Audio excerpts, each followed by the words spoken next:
por invitarme a hablar de feminismo. Yo me gusta hablar de feminismo, ¿no? Creo que efectivamente hay mucho que hacer todavía y que no es un tema, que no está ganado en absoluto. Así que, bueno, pues siempre que se me llama a cualquier sitio a hablar de feminismo, creo que vamos haciendo camino y nos queda mucho por conseguir, ¿no? Y por tanto, pues, de alguna manera siempre, más que un mitin político, que ahora en campaña pues también hago, ¿no? Pero cuando hablo de feminismo es un poco, excepto para la gente que ya está convencida y pues, de alguna manera también es hacer formación, que creo que hace falta, y oírlo, porque como ha dicho mi compañera aquí, pues no es algo que se oiga de manera justa ni que aparezca en los medios, sino todo lo contrario, ¿no? Es un asunto invisibilizado y la mayor parte de las veces, además, cuando es mal visibilizado, ¿no? Bueno,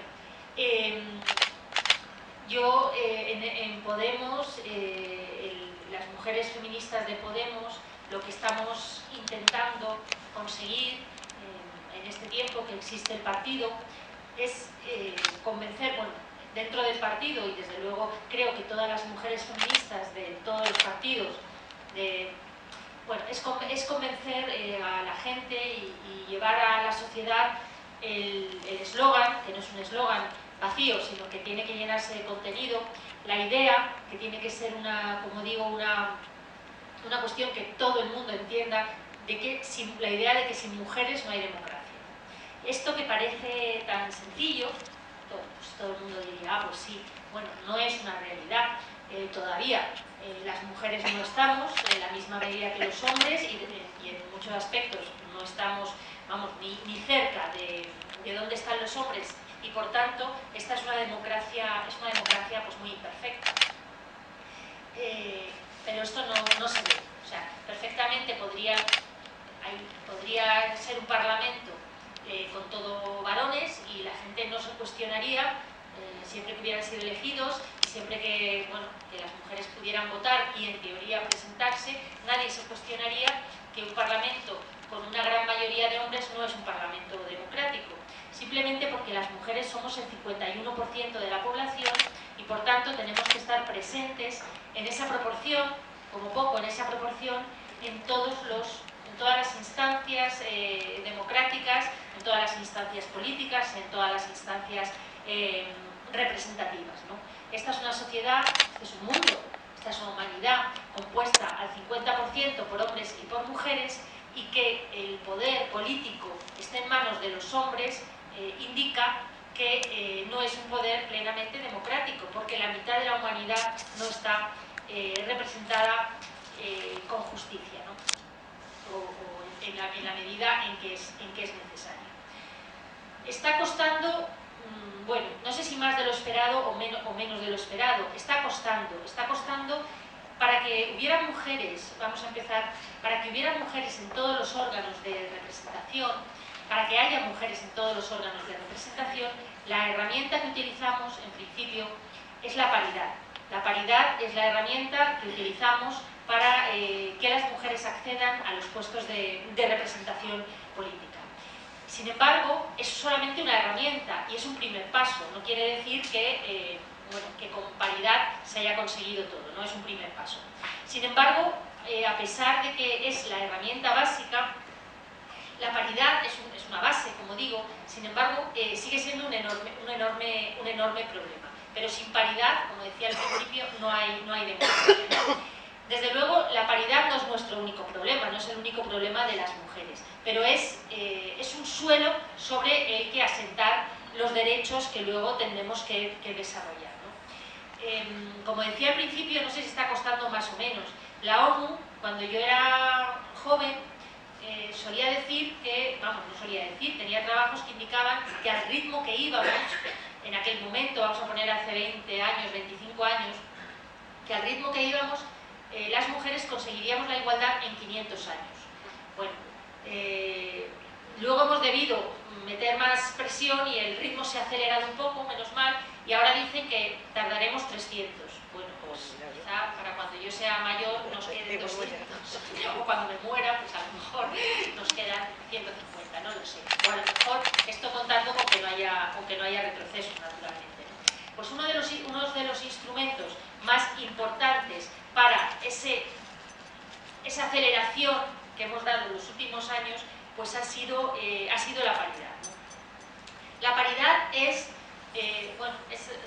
paridad en todo, tiene que haber paridad, es decir, la mitad de todas las cosas tiene que ser, la mitad del mundo, del mundo público tiene que estar compuesto por mujeres. En el caso de la política, que es donde se puede imponer más fácilmente, simplemente entramos más fácilmente y aún así cuesta muchísimo, ¿no? Pero en el caso de la política, naturalmente la paridad se garantiza garantizando que haya paridad en las listas electorales, ¿no? Que es como que normalmente, incluso la ley de igualdad, que se aprobó en tiempos del PSOE, pues impone que las listas sean más o menos, haya un 40%, un 60%, en fin, no es paridad total, pero bueno, más o menos, ¿no? En los últimos años, por cierto, ha habido un retroceso en la representación de las mujeres en los parlamentos, ¿no? Bueno, en Podemos, desde el principio se impuso, ya desde en sus documentos éticos, ya se impone la lista cremallera. La lista cremallera es que hombres y mujeres vayan alternando los puestos. Pero quedó ahí un fleco, que era el cabeza de lista, o la cabeza de lista. El cabeza de lista se vota aparte y en general suele responder, a la voluntad, la persona que se presenta, puede presentarse dos, tal, pero bueno, suele responder más bien, es más susceptible de ser una designación, ¿no? O el deseo de alguien de la cúpula, y qué casualidad, suelen ser casi todos los que se han presentado hombres. Como si el cabeza de lista es hombre, pues luego la segunda es mujer, así, y eso hace bajar, en Podemos está ocurriendo que, como además las mujeres en todas las elecciones, en todos los procesos internos que ha habido, y han sido muchísimos, curiosamente las mujeres hemos sido en casi todos estos procesos más votadas, la lista cremallera al final nos ha perjudicado, porque el hecho de tener que meter hombres por medio para cumplir la lista cremallera hacía retroceder a todas las mujeres, de manera, bueno, a muchas mujeres, de manera que muchas compañeras han quedado mucho más abajo de donde habían salido, ¿no?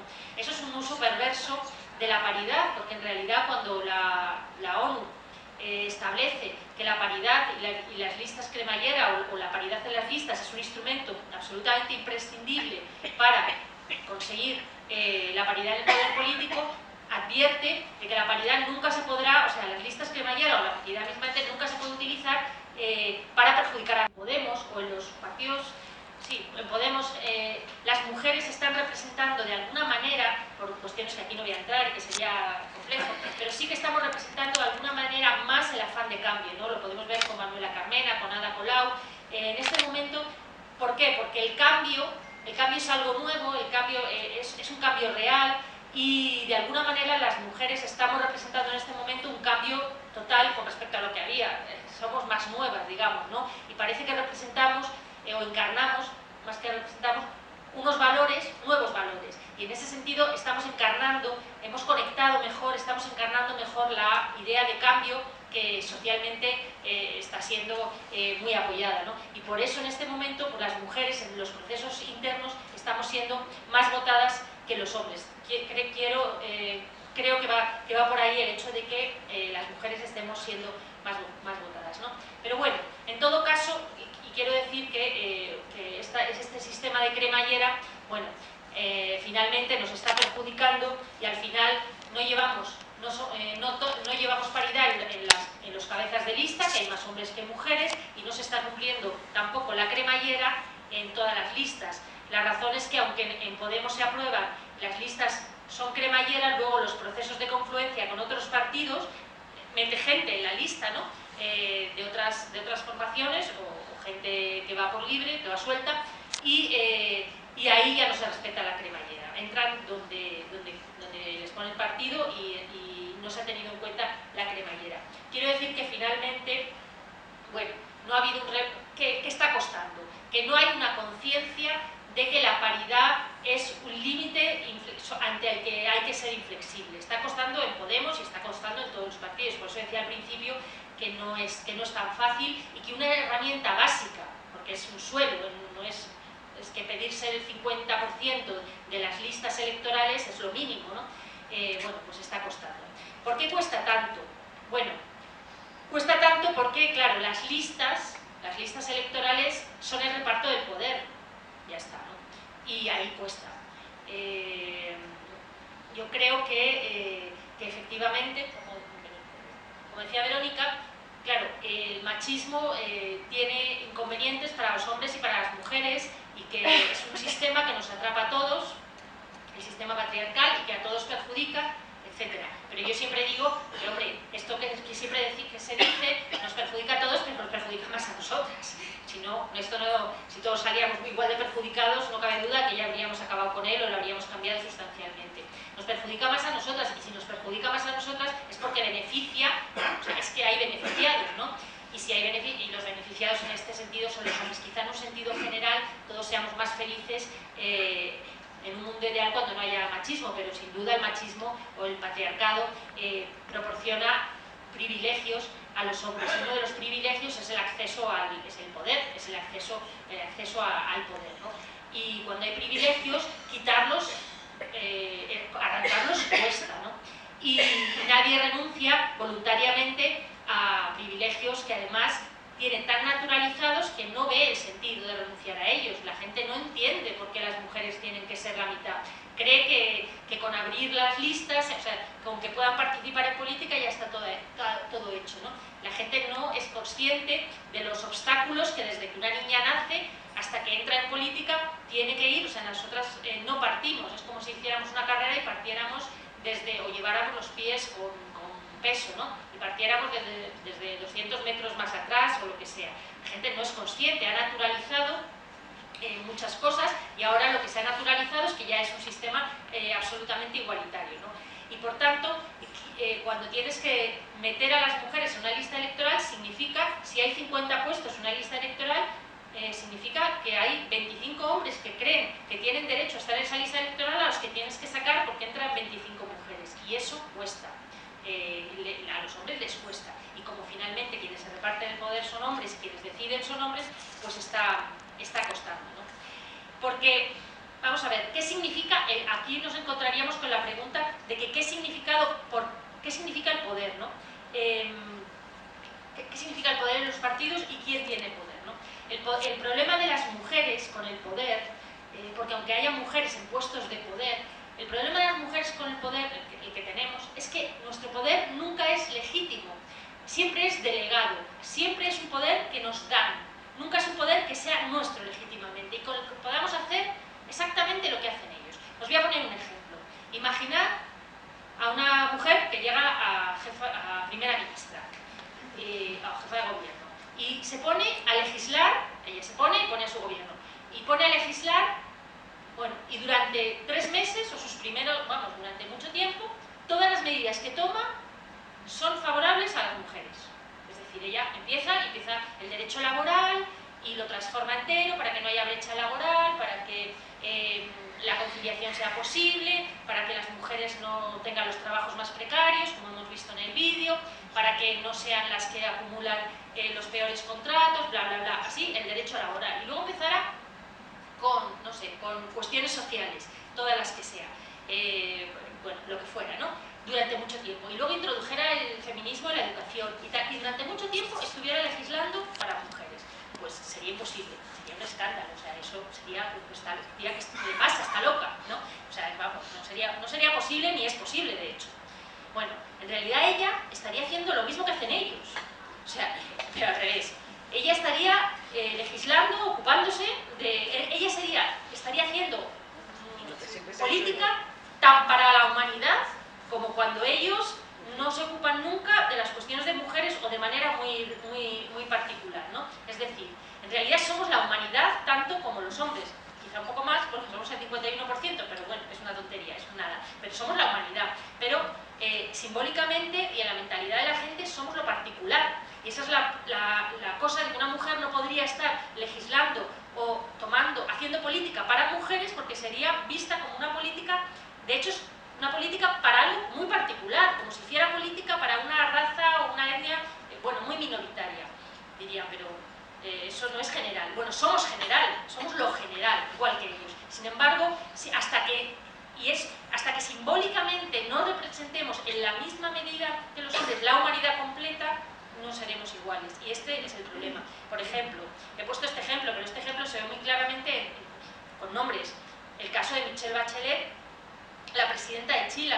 Michelle Bachelet de Chile. Es una mujer feminista, es una mujer que su trayectoria es muy feminista, ha sido directora de ONU Mujeres, ha dirigido la política de la ONU respecto a las mujeres, y sin embargo, cuando llegó a la presidencia de Chile, ni siquiera pudo hacer una ley de aborto.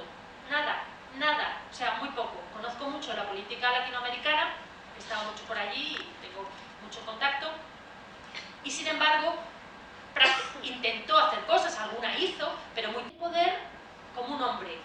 Era el poder que nos otorgan los hombres para hacer política como los hombres. Y ese es un poder delegado. No podemos hacer política de mujeres. Lo mismo pasa en los partidos. Si tú intentas imponer políticas de mujeres todo el tiempo, aunque somos la mitad del partido, la mitad de los votantes, la mitad de la ciudadanía, no es posible. O sea, nosotros somos un área de igualdad, somos una cosa particular, una cosa que está ahí y siempre dando la lata y la tabarra para recordarles, cuando en realidad somos el partido, somos las votantes, todo. Bien, mientras seamos una cosa particular de la humanidad, no seremos iguales, ¿no? Y eso pasa en todos los partidos, por supuesto. Hay partidos, bueno, donde las mujeres parecen tener más poder porque llevan más tiempo y se han constituido como un polo, como un lobby, como un polo de poder, ¿no? Pero realmente nunca es un poder legítimo. El poder legítimo, además de ser un poder que debería ser, o sea, poder usurpar entre comillas, o sea, ocupar todos los espacios, como el de los hombres, como he dicho, incluye como medida primera y fácil de legislar el poder de veto. Y las mujeres nunca tenemos poder de veto en los partidos. Sí, hay cosas que nosotras podíamos decir, no, esto no, porque esto es antifeminista, y esto no, y eso se debería respetar. El poder de veto en un partido para un colectivo, o sea, para las mujeres es fácil de introducir en los documentos, en los estatutos de los partidos, pero es fácil de introducir, pero es muy difícil que te lo permitan, porque, como digo, no se nos sigue viendo como lo general. Para poner un ejemplo, en el PSOE, por ejemplo, las mujeres tienen más poder, yo creo, que en Podemos, porque llevan mucho más tiempo, porque, bueno, es un partido que tiene 100 años y el nuestro, pues no, tiene año y medio, ¿no? Espero que, desde luego, dentro de 100 años, si tengamos el mismo poder. Realmente tienen poder y tienen cierto poder, tienen mucha influencia, pero no llegan a tener poder de veto. Y cuando no se tiene poder de veto, no se tiene poder, ¿no? Por ejemplo, os voy a poner un ejemplo también con el PSOE, que yo viví muy cerca. No sé si os acordáis del caso de Nevenka Fernández, no sé si os acordáis, ¿no? Dicen que sí. Una concejala de Ponferrada, una concejala del PP, acosada por el alcalde, que se llamaba Ismael no sé qué, no me acuerdo. El alcalde Ismael no sé qué, después estuvo acosando durante mucho tiempo a esta Nevenka, que tuvo una depresión, que le denunció, que se tuvo que ir de España, ella, no él. El PP apoyó a este Ismael, salieron todas las mujeres del PP a decir que este Ismael era alcalde, que no era un acosador, en fin. La acosada se tuvo que ir de España, con una especie, además con anorexia, enferma y tal, y el alcalde finalmente tuvo que dimitir. Bueno, las mujeres del PSOE estuvieron denunciándole y fue un caso muy escandaloso, entre otras cosas porque Millás escribió un libro sobre el asunto que os recomiendo, se llama Las cosas no son como nos dicen, el caso de Nevenka Fernández, es muy, muy interesante. Bueno, pues hace relativamente pocos años el PSOE llegó a un acuerdo, o sea, Ismael dimitió como alcalde del PP, se presentó por independiente y ganó o salió como concejal, no lo recuerdo, pero en todo caso, hace poco el PSOE, bueno, un par de años, el PSOE hizo un pacto de gobierno para volver a la alcaldía y el pacto era con Ismael o sea, ¿qué decir? Y las mujeres del PSOE, o sea, cuando era un caso escandaloso, cuando era un acosador juzgado y condenado, o sea, un acosador condenado judicialmente por acoso sexual a una mujer a la que le fastidió completamente la vida, las mujeres del PSOE no pudieron impedir que su partido pactara con este Ismael. Yo, que conozco mucho a las mujeres del PSOE por mi militancia LGTB, tengo allí muchas amigas y bueno, me relacionaba mucho con ellas en aquel momento, en tanto que feminismo y tal. Yo recuerdo que hoy tienen cargos dentro del partido, llorando de la rabia de no poder parar el pacto con Ismael, como se llama, ¿no? Finalmente no se hizo el pacto porque hubo tal reacción del movimiento feminista que el PSOE reculó y no se pactó, ¿no? Pero el partido puso por delante los intereses de partido, y todas las mujeres dentro del Partido Socialista, con el poder que tienen, y tienen más que en otros partidos, no tuvieron ningún poder de veto respecto a ese pacto, con un acosador condenado. Entonces, quiero decir, poder de veto y no ser lo particular poder de veto sería primero, y después no ser lo particular sería el fin, o sea, donde realmente la paridad tendría sentido, ¿no? La democracia paritaria lo que trata es de que realmente en el espacio público haya el mismo número de mujeres que de hombres, y, como digo, con el mismo poder. Se trataría de eso, ¿no?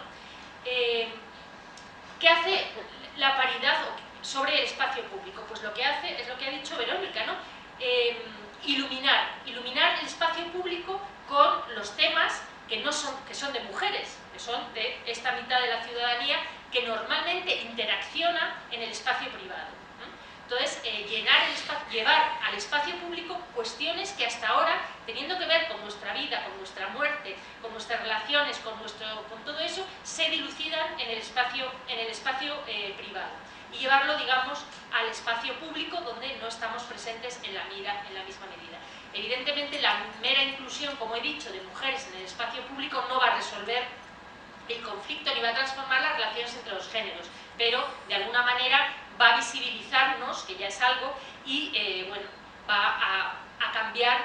Puede llegar, en la medida en que estas mujeres sean feministas. Si no son feministas, pues se tardará más. Aún así es importante.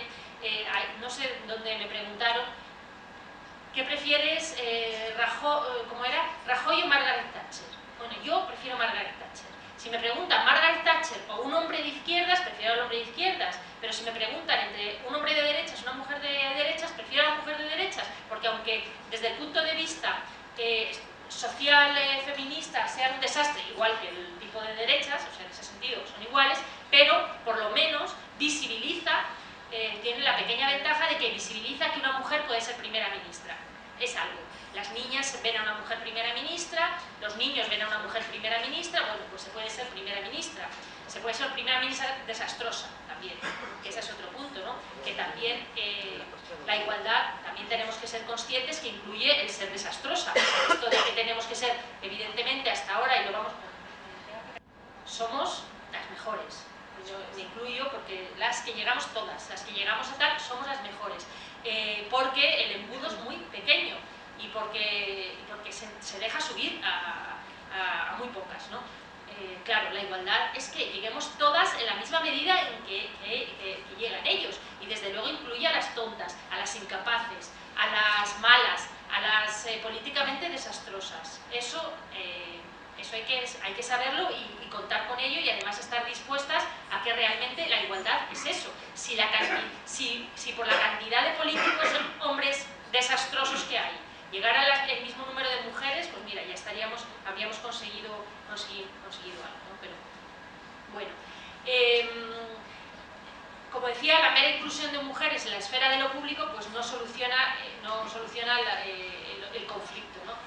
El problema es que debajo de lo público está la esfera privada, y mientras la desigualdad en la esfera privada siga produciéndose, esto no se habrá resuelto. Es decir, hay la esfera pública y la esfera privada.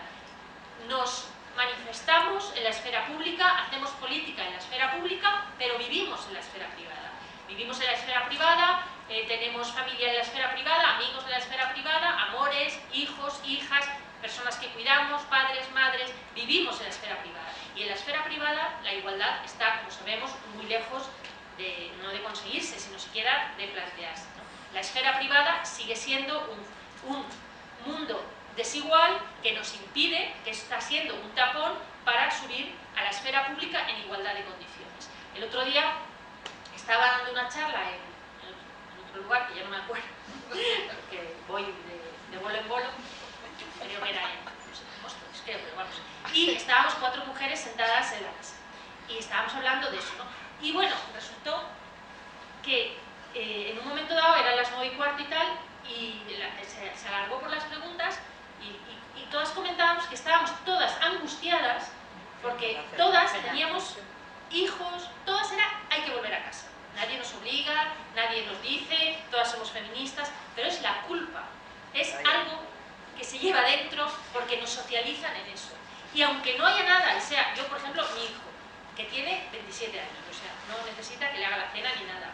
Bueno, pues la sensación, no le veo bastante, no ceno nunca con él, no le hago ni caso, a él le apetece, y todas teníamos un hijo, un novio que no te dice nada, pero tú te angustias. Todas. Esa sensación de que la esfera privada, en parte, depende de nosotras, eso crecemos con ello, lo aprendemos cuando somos muy pequeñitas, a cuidar, por una parte, y la sensación de culpa si descuidamos, que ya no es que nadie nos lo diga, no hace falta, eso es ya, es nuestra. Nacemos, o sea, crecemos con ello y la culpa es algo de lo que resulta muy difícil, la culpa de no atender bastante esa esfera privada. Y eso, no atender bastante, nos incapacita de alguna manera o nos dificulta el pasar a lo público en igualdad de condiciones. Si tú estás pensando a las 9:30 que deberías estar en otro sitio, que te disciplines para estar haciendo política, para estar tal, ya no estás en las mismas condiciones que ellos, ¿no? Entonces, y además la esfera de lo público, la esfera de lo privado es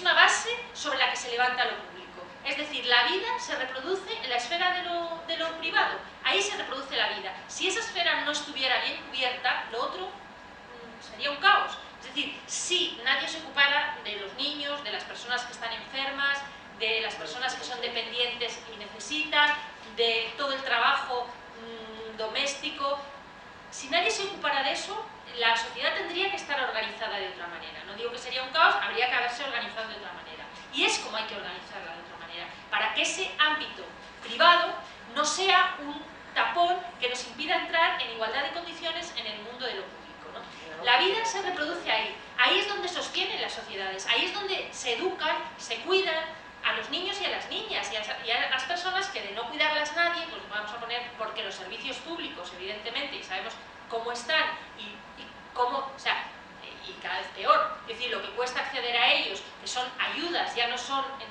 ningún momento se ocupan absolutamente de toda esa cuestión, pues ahí realmente es donde, como digo, la vida se reproduce, se sostiene todo lo demás, ¿no? Entonces, es necesario que ese trabajo que está por debajo, ese trabajo del ámbito privado, no se revalorice, sino que se reparta entre hombres y mujeres en igualdad por una parte, y el Estado, los servicios públicos o la sociedad se haga cargo de la otra parte que no puede ser llevada, o de lo que no puede ser asumido personalmente. Sin eso nunca seremos iguales. O sea, si no repartimos ese trabajo que seguimos haciendo casi en exclusiva, no seremos iguales. Por tanto, las mujeres feministas en este momento estamos proponiendo un nuevo contrato social. Un nuevo contrato social. Yo creo que ahora que hablamos de reformar la Constitución y hacemos aportaciones sobre qué reformas queremos hacer, a mí me parece un fracaso que no hayamos conseguido introducir que una de las reformas más constitucionales más importantes es una nueva Constitución que reconozca los derechos de las mujeres, que reconozca que las mujeres tenemos que ser un sujeto constituyente, que nos reconozca explícitamente. O sea, desde luego no lo propone Podemos, tampoco lo propone ningún otro partido. Pero para la próxima reforma constitucional, creo que las mujeres, todas las mujeres feministas, tenemos que hacer un trabajo para conseguir que algunos derechos se reconozcan en la Constitución. Por ejemplo, el derecho al propio cuerpo, el derecho al aborto, y algunos otros, ¿no? Y se introduzca también la idea de un nuevo contrato social que reconozca que las dos esferas públicas y privadas tienen que estar relacionadas para que la igualdad sea un hecho, cosa que hasta ahora no está conseguida. Porque el espacio privado no es solo un espacio que nos adjudican y que nos impide entrar en el espacio público en igualdad de condiciones. Es que además es un espacio generador de identidades. Como he dicho antes, esa sensación de culpa, es decir, nos conforma subjetivamente como hombres y como mujeres, ¿no? Y por tanto, tiene que haber un nuevo contrato social y tiene que haber que nos posibilite entrar como sujeto constituyente en la reforma de la Constitución que va a haber. Yo creo que podemos tener un debate ahora, simplemente decir que efectivamente, como ha comentado Verónica, durante estos años de democracia, el feminismo es un movimiento social, es uno de los movimientos sociales más exitosos de la historia, incluso aunque no hemos ganado, pero es uno de los movimientos que ha cambiado, que más ha contribuido a cambiar la sociedad, bueno, el mundo, el que vivimos, ¿no? Es un movimiento que ha cambiado radicalmente en la sociedad en las últimas décadas. Es un movimiento incruento en cuanto a víctimas inocentes, no incruento en cuanto que las activistas no se han dejado a veces la vida luchando por el feminismo. Es un movimiento ignorado, es un movimiento social, un movimiento reivindicativo y un movimiento social del que se ignora casi todo porque hay interés claro en invisibilizarlo. El movimiento social que lucha por la igualdad de derechos entre hombres y mujeres se llama feminismo. Tiene este nombre. Parece mentira, todo el mundo sabe lo que es el ecologismo, el socialismo, el falangismo, el fascismo, etc. El falangismo a lo mejor los jóvenes no, mejor, pero de todas formas, todo el mundo sabe lo que son, yo qué sé, todas estas cosas, el comunismo, todo el mundo sabe lo que es, aunque no lo sepa exactamente, pero sí que es capaz de dar 4 o 5 pinceladas, ¿no? Pues, o sea, el feminismo hay gente, o sea, tú preguntas con un micrófono a la gente qué es feminismo y no lo sabe la mayoría, y una gran parte de la gente a la que preguntaras diría que es lo contrario de lo que en realidad es, ¿no? Entonces, pero es el único al que nos pasa, no le pasa ni al comunismo, ni al socialismo, ni al fascismo, ni al ecologismo, que más o menos casi todo el mundo andaría más o menos, ¿no?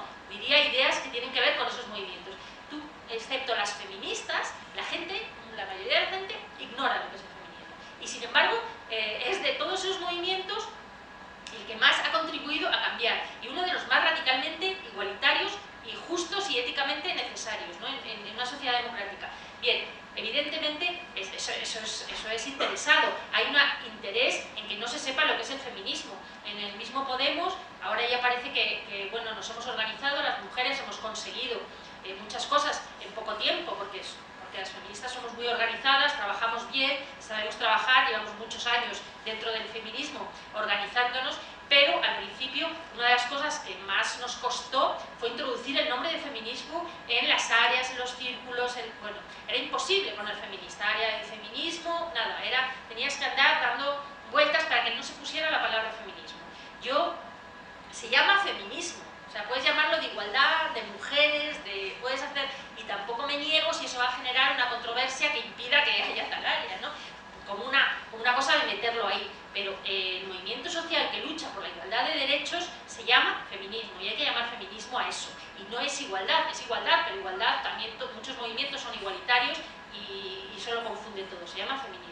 Y feminismo es lo que debería enseñarse en la escuela, para que si los niños y las niñas no aprenden feminismo, primero una parte toda la historia de la lucha que las mujeres han mantenido en los últimos 100 años está invisibilizada. Nadie conoce los nombres de las mujeres que en Inglaterra en el siglo XIX se ponían en huelga de hambre y morían en huelga de hambre. Imaginad ahora si un preso muere en huelga de hambre, bueno, es una cosa extraña, se entera todo el mundo, genera mucha tensión, etcétera, etcétera, etcétera. En el siglo XIX en Inglaterra, las sufragistas detenidas por pedir el derecho al voto se ponían en huelga de hambre, eran alimentadas a la fuerza con sondas, cosa que no se hacía con los hombres, a los que se les respetaba su dignidad y tenían derecho, si hacían huelga de hambre, a no alimentarse. Las mujeres eran alimentadas con sondas que se les metía por la garganta y terminaban muriendo. Decenas de mujeres se pusieron en huelga de hambre en las cárceles inglesas en el siglo XIX y muchas murieron. Decenas de ellas tuvieron muertes muy dolorosas, la muerte por huelga de hambre es muy dolorosa. Muchas de ellas, a pesar de que salieron de la cárcel, no pudieron volver a andar, se quedaron ciegas, tuvieron enfermedades muy graves. Son luchadoras que dieron su vida por, en este caso, el voto de las mujeres. Las mujeres se inmolaban tirándose en las carreras de caballos, cuando estaba la reina, a los pies de los caballos, etc. En fin, ha habido luchadoras que han dado la vida. Somos totalmente ignoradas. La gente ignora la historia de lucha del feminismo. Ignora lo que pide el feminismo, lo tergiversa interesadamente, etcétera, etcétera, ¿no? Entonces, yo creo, ahora mismo en Australia se ha introducido la asignatura feminismo en la escuela. Y no educación para la ciudadanía, que tenía una parte de igualdad muy importante, pero como digo, feminismo, ¿no? Es la historia de esta lucha, que no hemos terminado. Y bueno, y para acabar simplemente el tema de la violencia. Bueno, uno de los éxitos más grandes, el día 25 de noviembre se conmemora en todo el mundo, es el Día Internacional contra la Violencia de Género. A pesar de todo lo que parece que nos queda por conseguir, en tanto que siguen muriendo, bueno, siguen siendo asesinadas muchísimas mujeres en todo el mundo. En España, por cierto, no hay más mujeres asesinadas que en otros países, de hecho hay menos, pero se visibiliza más. En los países donde se lucha con más ahínco contra la violencia, pues esta se ve. En otros países es que es tan natural que ni se cuentan, ¿no? Entonces parece que hay menos. Yo recuerdo que yo viví un tiempo en Perú donde la violencia machista es cotidiana, o sea, es que es constante y jamás se dice que es violencia machista. Pues fulanito ha matado a su novia por celos, fulanito ha matado a su novia porque le contestó mal, fulanito ha matado... Bueno, una violencia terrible, ¿no? Y donde además el feminicidio en Latinoamérica es lo que ha dado nombre. O sea, en Latinoamérica los asesinatos de mujeres han dado nombre al feminicidio, es decir, hay mucha más violencia contra las mujeres. Y yo tenía una amiga que cuando veníamos a España, al principio, en la época de Zapatero, cuando empezó a visibilizarse la violencia de género, y bueno, y todavía hay carteles contra la violencia de género, mi amiga peruana decía, ¿pero qué les pasa a ustedes con la violencia de género? Se creía que las, no sé, dice, pero es que tienen una barbaridad de violencia. Y volvía a Perú y contaba, en España los hombres matan a las mujeres, cuando realmente en Perú matan muchísimo más a las mujeres que aquí, ¿no? Lo que pasa es que aquí se cuenta, aquí se visibiliza y aquí se lucha. Uno de los éxitos más importantes, a pesar de que siempre parece un fracaso, porque hay demasiadas muertes, muchas muertes, y todavía maltratadas, bueno, quiero decir, maltratadas las muertes y maltratadas la tasa de maltrato sigue siendo enorme, pero uno de los éxitos más importantes del feminismo en las últimas 50 años ha sido reconceptualizar completamente el tema de la violencia machista. Es decir, que pase de ser una violencia naturalizada que llevaba años, que digo, miles de años, siglos, siendo una cosa completamente natural y algo permisivo, una violencia completamente legitimada, a deslegitimarla. Baste decir que hasta 1983, me parece, no estoy segura, pero por los 80, el Código Penal no dejó de considerar el parentesco conyugal como un atenuante de la violencia, del asesinato. Y en todo caso, antes de eso, matar a la mujer no tenía ninguna relevancia penal. En el siglo XIX, un respetable caballero podía matar a su mujer y bueno, podía esperar, sinceramente, no ir nunca a la cárcel, ¿no? Si ella le mataba a él, desde luego se pudriría en la cárcel, ¿no? Por tanto, y eso, claro, no quiero decir el siglo XIX y antes siempre.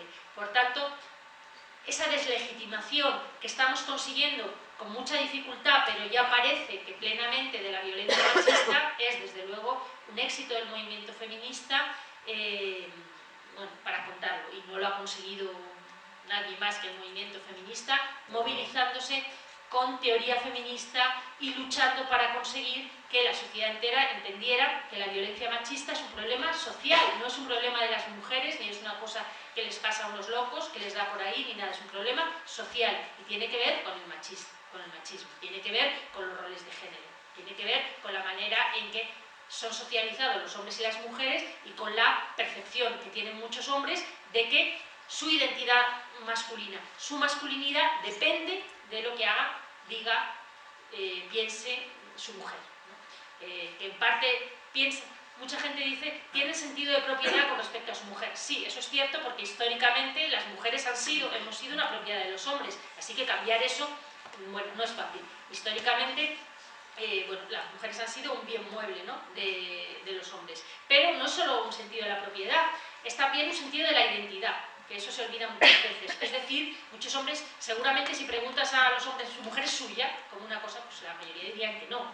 Eso sí que, pero por eso no es solo el sentido de la propiedad, es el sentido de la identidad, que es mucho más difícil que cambiar que lo de la propiedad. Lo de la propiedad ya no somos propiedad de nadie, pero la identidad, es decir, mientras los hombres sigan construyendo su sentido de la masculinidad, es decir, lo que llamamos, entendiendo su hombría, que se sientan más hombres o menos hombres, dependiendo de lo que haga su mujer, ¿no?, o una mujer. Entonces, en ese sentido, es decir, mientras una mujer, lo que haga una mujer, pueda dañar de una manera absoluta el sentido de la masculinidad de los hombres, ahí habrá un trastorno social, ¿no? Porque has construido tu identidad en ese sentido, ¿no? A nosotras, por ejemplo, nuestra identidad también se construye, pero de otra manera, se construye recibiendo, o sea, a nosotras no nos mata, no nos destruye el comportamiento a lo mejor de un hombre. En ese sentido, lo que nos construye o nos destruye es la valoración que hagan los hombres sobre nosotras, ¿no? Es otra cosa distinta. Pero en el fondo son roles de género aprendidos que hay que deconstruir y que hasta que no lo consigamos pues no haremos nada. Y bueno, creo que da un repaso a la democracia paritaria, al feminismo, un poco a la violencia de género, y creo que si queréis pues hablamos un rato. Pues nada, muchas gracias.